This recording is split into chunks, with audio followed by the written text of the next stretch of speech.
You have it, please, ma'am. Please, sir, say amen. Amen. Amen. Matthew, the 14th chapter, beginning at verse 22, reads like this. And straightway Jesus constrained his disciples to get into a ship and to go before him unto the other side, while he sent the multitude away. And when he had sent the multitude away, he went up into a mountain apart to pray. And when the evening was come, he was there alone. But the ship was now in the midst of the sea, tossed with waves, for the wind was contrary. And in the fourth watch of the night, Jesus went unto them, walking on the sea. Doesn't say nothing now about swimming. Says walking on the sea.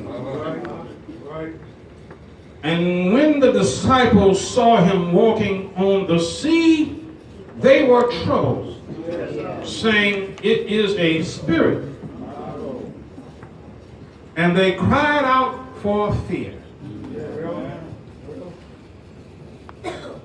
But straightway Jesus spake unto them, saying, "Be of good cheer, it is I. Be not afraid."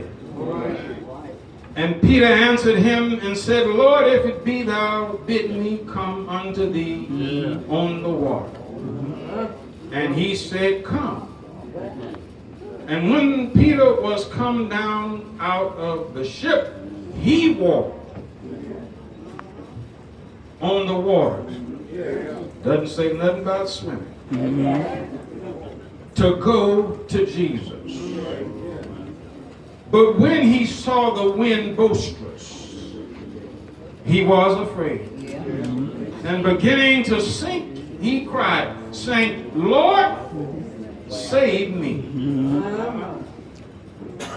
And immediately Jesus stretched forth his hand and caught him, and said unto him, "O thou of little faith, wherefore didst thou doubt?" Amen. We'd like to use for a thought this evening, when the storms of life are raging. When the storm of life are raging. Man. This narrative takes us into the territory of Galilee. In the gospel, we find that Jesus has done much preaching and teaching there. But not only do we see Jesus teaching the word, we see him also being generous and merciful to those who are hungry and to those who are desperate and in need. Not only does he preach the word, but he feeds 5,000 people. Now, these boys are experienced fishermen. The geographical setting here of this gospel encounter is around the Sea of Galilee. Most of the disciples here are fishermen. They had much experience with water. They were in familiar surroundings. Now, Pastor Reese, they find themselves in a new encounter. And we need to stop and stick a note here that they found themselves in the midst of a storm. There comes a time in life. It does not matter how well you are trained. It does not matter how much skill you have. It does not matter how much experience you have. It does not matter how much you think you know. That when the storms of life are raging, you feel just as helpless, just as useless, you feel just hopeless. It's when the storm of life is a raging. We come to realize, Moriah, that no matter what we bring to the table, it's just not good enough. Come on. Now, storms, Moriah, were not uncommon in this geographical area. Young people. Now we have studied well in school in the field of science. When we study in the area of meteorology, it would help us to understand the nature of this particular storm. For one thing, they were on the Sea of Galilee. And they were out there in the water. Now, Galilee is about 700 feet below sea level. Not only that, the hillsides were 1,400 feet above sea level. And the Galilean mountains surrounding the sea were over 2,500 feet above sea level. Now, it is said that Galilee, the sea itself, it is said that it's about 8 miles wide and 12 miles long, going north and south. And it's said that in some parts and in most parts, it's about 200 feet deep. But the clincher here is that when the air, the cool air blows from the eastern mountain and it blows over into the sea, it is said that when the cold air drops over Galilee, mixing with the warm air that's already on Galilee, you in for a storm. All right. No matter how well trained these boys were, this particular storm had them all in an uproar. Notice, if you please, and straightway Jesus constrained his disciples to get into the ship. They were obedient and got into the ship. What does that teach us? That in all things in life, be obedient to God. All right. Because God, in all of his wisdom, God knows best. We may not always understand every circumstance that God walks us through. But when the Lord says, get into the ship, get into the ship. Whatever direction he leads, it's best that we follow. Because why is that? Because there is safety in the hands of God. There's safety in Jesus' hands. Notice again, he had set the multitude away, he went into the mountain to pray. Now the Lord is teaching us something here, Moriah. He's teaching us that whenever we prepare for a storm, it's always time to take time to go out and pray. Sometimes we need to fall down on our knees. We need to prepare ourselves for a storm. Sometimes that means we have to steal away. Y'all not listening to me? Steal away means sometimes we have to steal away from family. Sometimes we have to steal away from friends. We found that Jesus had done much ministry. He had just fed 5,000. The crowd was pulling on him. And after he had dispensed all of that spiritual energy and material energy, he found it necessary to go into the mountain to pray. Don't you know you need to steal away sometimes? Sometimes you need a revival yourself. Sometimes you need to steal away to be renewed. Sometimes you need to steal away to be strengthened. Sometimes you need to steal away to be prepared. It's not my mother, it's not my father, but it's me, oh Lord. Standing in the need.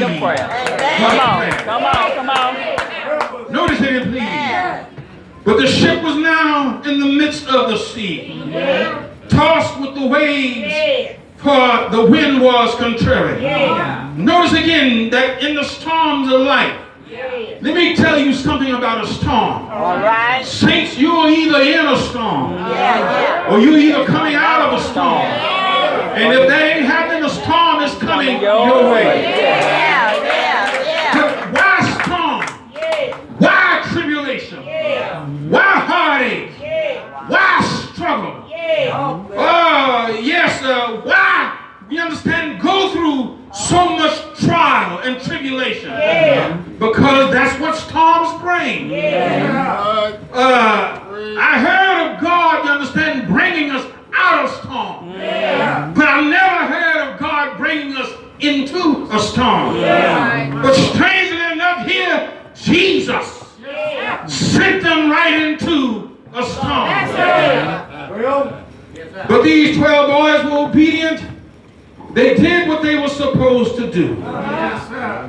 Now, one thing we have to remember is that wherever God leads us, wherever God takes us, you understand, God knows what he's doing. It's just better, again, if I have to say it, that we are in the hand of an almighty God. These boys did not ask for this storm, but the storm came. Noah didn't ask for the flood, but he found safety inside the ark. The 3 Hebrew boys, they didn't ask for the flames of fire, but they found the presence of God inside the flame.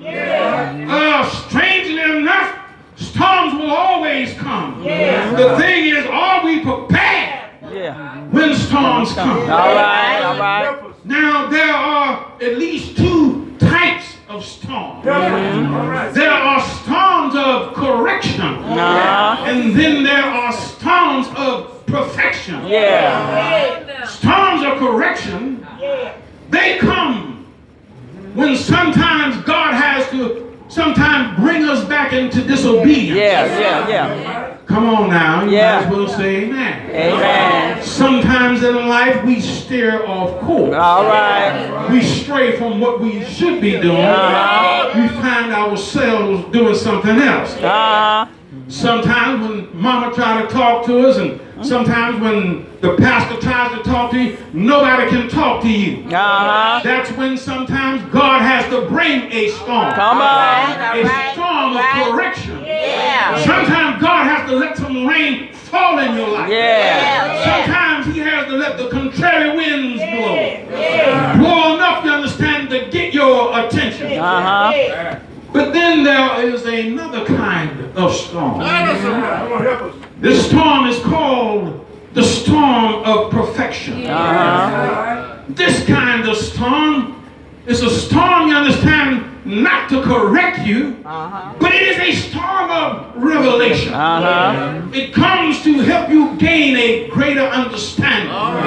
It comes to help to mature the Christian. It comes to help you grow up in life. One thing about this storm, you'll find out a lot about God that you hadn't found out before when you go through this storm. Yes, to everyone here, every now and then, God sends a storm of perfection. Now, therefore, storms of perfection, you understand, God knows what's best. He knows how, you understand, to work that storm in your life so that you understand, can get a greater understanding of who God is. Amen. Notice, if you please, again. And in the fourth watch of the night, Jesus went unto them walking on the sea. Notice here, if you please, sometimes when storms break out, as in this particular instance, the Lord waited till they had got into the boat. He waited till they had set off sail. Somewhere in the midst of Galilee, the storm had came. God waits sometimes. He waited till they got into the midst of the sea. Too far for them to swim back. Too far to where they could roll the ship. They couldn't go far, but neither could they go back. It was too far to get out and swim. Sometimes God waits. God waits a while. He waits till you are far from, you understand, into something. God waits until all hope seems lost. God waits till you've exhausted every kind of avenue. Yes, God waits until you can't call on nobody but Him. In this particular instance, they see Him walking on the storm. Now, they had seen this scene before. This wasn't the first time that this storm had come. One thing about it, when Jesus began walking on the water, He began walking, moving His way toward them. But the storm that they had seen before, He was with them in the ship. And when He was with them in the ship, when the winds got contrary, when the water was moving, when the water was going into the boat, I heard them say, Lord, why don't you save me? Why don't you save us? Jesus stood up, rebuked the wind, and told the wind, slow down.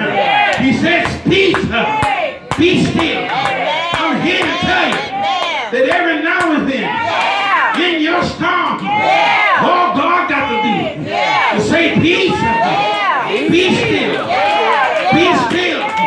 But somehow, I heard the boys say, what manner of man is this, who the winds and the waves and the rain obey his voice? But he here, they said, what manner of man is this?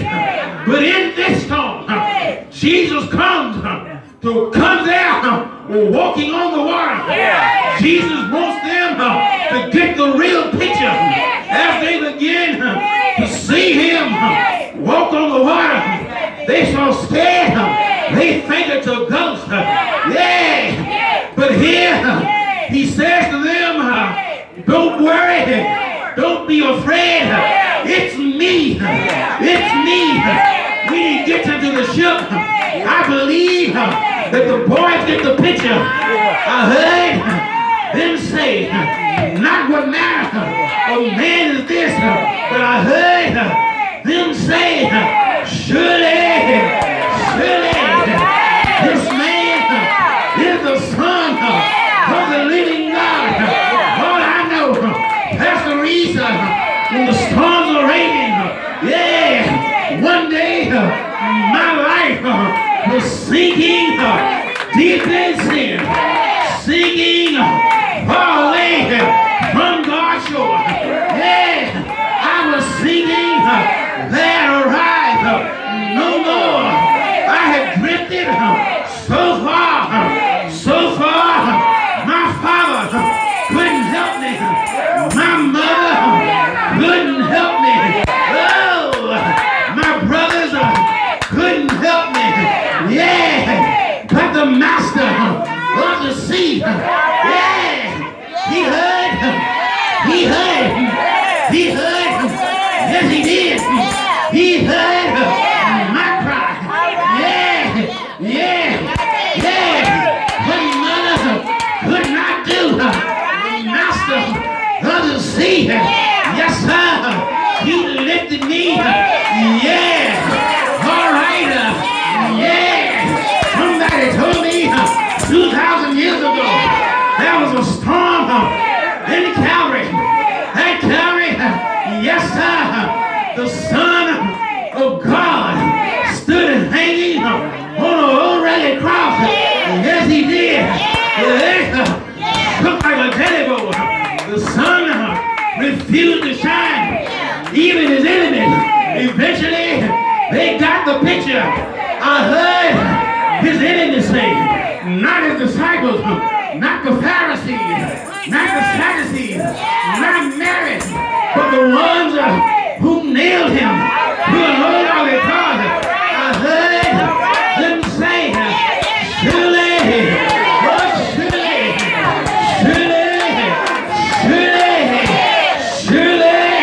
that man said, I've seen crucifixions before.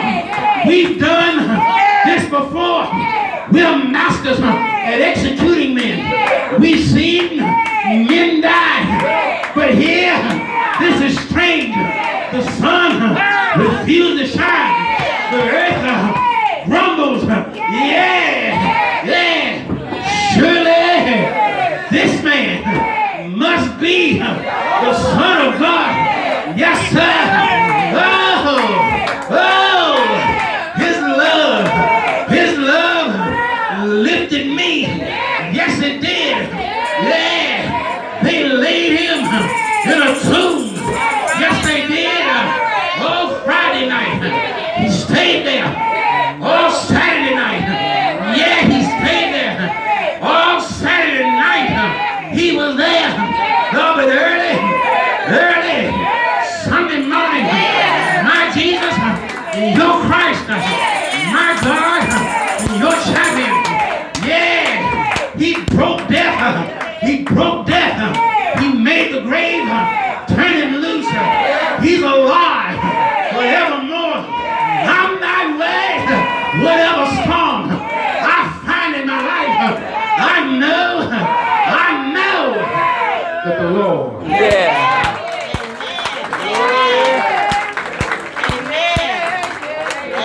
Thank you, Lord. Thank